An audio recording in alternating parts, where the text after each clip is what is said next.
उपमुख्यमंत्री एकनाथ शिंदे यांची प्रकृती बिघडल्यानं त्यांना ठाण्यातल्या खासगी रुग्णालयात दाखल करण्यात आलंय।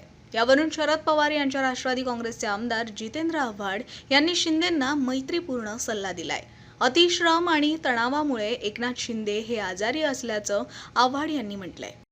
ठीक आहे, पाणी साचलंय, पाणी तुंबलंय, लोकांना त्रास होतोय, पण महाराष्ट्राला पावसाची गरज होती आणि आता पाऊस पडतोय, त्रास होतोय।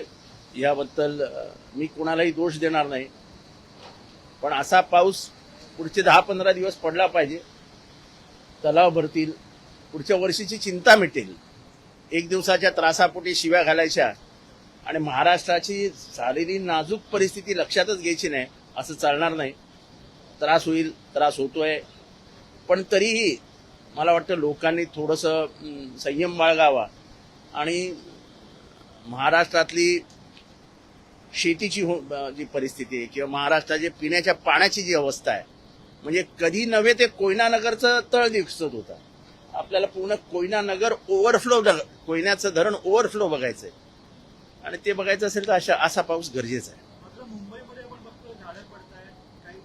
असं आहे की एवढं वादळ असेल, एवढं तर झाडं पडणार, फक्त ती वेळेत जी म्हणजे ज्याला आपण छाटणी म्हणतो, छाटणी मराठी, ती छाटणी न झाल्यामुळे त्या पाण्याचा भार म्हणजे पाऊस पडतो, त्या पाण्याचा भार पानं आणि त्याच्या पारंब्या वगैरे सगळ्या भिजतात आणि अखेरीस ते झाड कोलमडायला लागतं। हे खरं महानगरपालिकेने वेळेत जर ट्री कटिंग केलं असतं तर हे आलं नसतं, पण आता ते सगळं विसरून पाऊस पडायला हवं असं माझं मत आहे। रस्ते व्यवस्थित केलेलेच नाही, 56% भ्रष्टाचारात रस्ते टिकणार काय तुमचे? 56 इंच की छाती और 56 इंच का भ्रष्टाचार, असं आम्ही जॉईंट समीकरण केलं ना महाराष्ट्रात। लोकांची कोणाला पडली हो, लोकांची कोणाला पडली? आम्हाला सत्ता मिळाली आहे, आता बघू 3 वर्षानंतर। SIR हा निव्वळ लोकांना मतदानाचा अधिकार त्यांचा काढून घ्यायचा। जे मतदान विचाराने करतात, जे मतदान बीजेपीच्या विरोधात जाऊन करतात, अशा सगळ्यांची नावं बाद करा, असा एक फैसला असा आत्मन्न झालेला आहे। आणि त्यामुळे आता मॅपिंग झालं, मॅपिंग झाल्यानंतर परत नाव तपासणी, आता ती नाव तपासणी होते ती AI माध्यमातून होतं। आता AI माध्यमातून जेव्हा तुम्ही एखादं नाव तपासता तेव्हा त्या नावामध्ये फरक येऊ शकतो। आता संदीप हे नाव SANDEEP किंवा SANDIP असं येतं, म्हणजे दोघांचा अर्थ संदीपच आहे। मग AI म्हणणार की फक्त SANDIP हेच नाव घेणार, बाकीचे सगळे संदीप बाद। मग ते अॅनॉमलीमध्ये गेले, म्हणजे विसंगतीमध्ये गेले, म्हणजे परत त्यांच्या चौकशा, परत त्यांनी फॉर्म भरायचे। हे काय नाटकं लावली आहेत, काय नाटकं लावली आहेत? तुम्हाला कापायची असतील मतं तर कापा ना, नावं मतं कोणाची कापली जाणार आहेत? धनगर, वंजारी, दलित, की ज्यांच्या आयुष्यात त्यांची घरच नाहीत, गावामध्ये त्यांचे काही पुरावेच नाहीत। अरे माझ्या बापजाद्यांनी शिक्षणच नाही घेतलं तर त्यांना कुठे नावं माहिती? 2002चं नाव तुम्हाला पाहिजे। अरे मी 1952 आपले 1972 पासून मतदान करणारे माणसं आता त्या ह्याच्या लाईनीत उभी आहेत। अरे संविधान काय म्हणतं? जो इथे जन्माला आला, ज्याचं वय 21 आहे, त्याला मतदानाचा अधिकार मिळाला पाहिजे। ही नवीन नाटकं काय तुम्ही सुरू करताय? आणि मग कशाला ते आधार कार्ड आणि हे कार्ड आणि ते कार्ड, म्हणजे माणसांना काय येडं बनवण्याचं मशीन तयार केलं की काय तुम्हाला? SIR हा निव्वळ फार्स आहे, फार्स। महाराष्ट्राची पुढची निवडणूक सोपी करण्यासाठी म्हणून टाकलेला डाव आहे। आणि मी दररोज बघतोय, मी आत्ताच शिवीगाळ करून आलोय अधिकाऱ्यांना।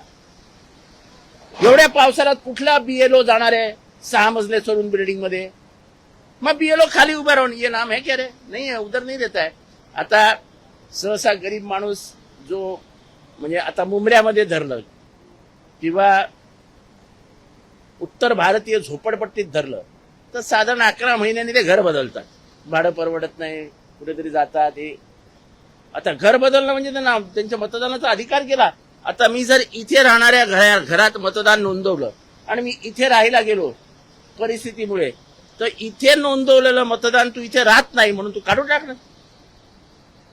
सांगा ना सरळ, आम्हाला मतं कापायची आहेत, मुसलमानांना मतदानच करू द्यायचं नाही, सांगा, ओपन सांगून टाका. आम्हाला इथल्या मागासवर्गीय भटक्या विमुक्त जमातींना मतदानच करू द्यायचं नाही, कापून टाका. ब्राह्मणी व्यवस्थेतच जर तुम्हाला घेऊन जायचा आहे हा देश, घेऊन जा.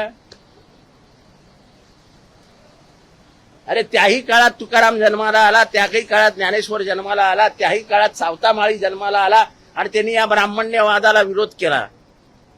तुम्ही आता अशा पद्धतीने ब्राह्मण्यवाद आणणार असाल तर आम्ही त्यालाही विरोध करू. जर डॉक्टर बाबासाहेब आंबेडकरांनी संविधानाच्या माध्यमातून ज्याचं वय 18-21 झालंय त्याला मतदानाचा अधिकार दिलाय, तर केवळ त्याचं नाव चुकीचं आहे म्हणून तुम्ही नाव कापणार असाल, त्याला काय म्हणायचं? SIR आणि उवळ टाकलेला डाव आहे, खोटारडेपणा आहे. तुम्ही जर त्याचं आधार कार्ड आहे, आधार कार्डाला 1000 चौकशा आहेत, आधार कार्ड सगळीकडे चालतं, ते वोटिंगला का नाही चालू देते तुम्ही? एकदा मॅपिंगला नाव चालू केला, सकाळपासून सुरू झालं. अॅनॉमॉली आहे. अॅनॉमॉली म्हणजे काय? नावात विसंगती आहे. मग मॅपिंग कशाला केलं मरायला?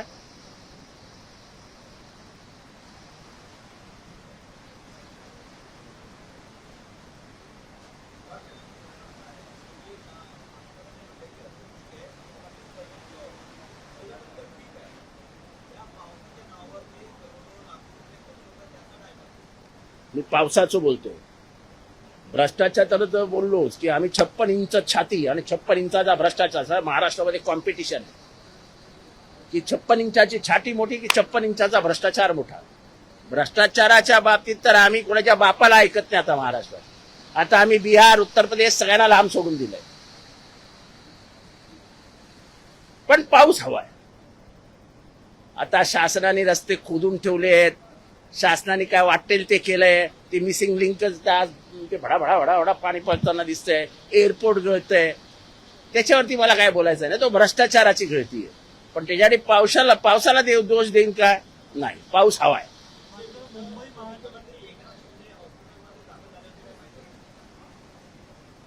माझे मित्र एकनाथ शिंदे साहेब, तुम्ही मला असं अडचणीत आणण्याचे तुमचे मित्र वगैरे असं काय नाही, माझे जुने मित्र आहेत आणि आहेत.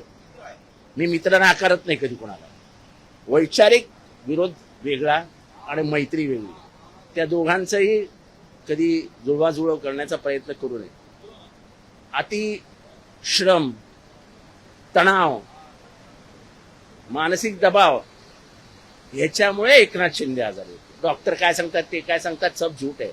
मी त्यांना स्वतःला सांगून आलो की तुमचं रुटीन बदला. 4 वाजता झोपायचं, दिवसभर काम करायचं, परत दुसऱ्या दिवशी 4 वाजता झोपायचं, शेवटची मीटिंग 4:45ला घ्यायची. निसर्गाच्या विरोधात जाऊन तुम्ही शरीराला राबवणार असाल तर आज ना उद्या शरीर घात करेल. अधिवेशनाला काय अर्थच नव्हता. कालपासून अधिकारी यायला लागले. याच्या आधी अधिकारी आणि मंत्रीच येत नव्हते. विधानसभेचं जेवढं तुम्ही अवमूल्यन कराल तेवढं तुम्ही महाराष्ट्राचं नुकसान करतात.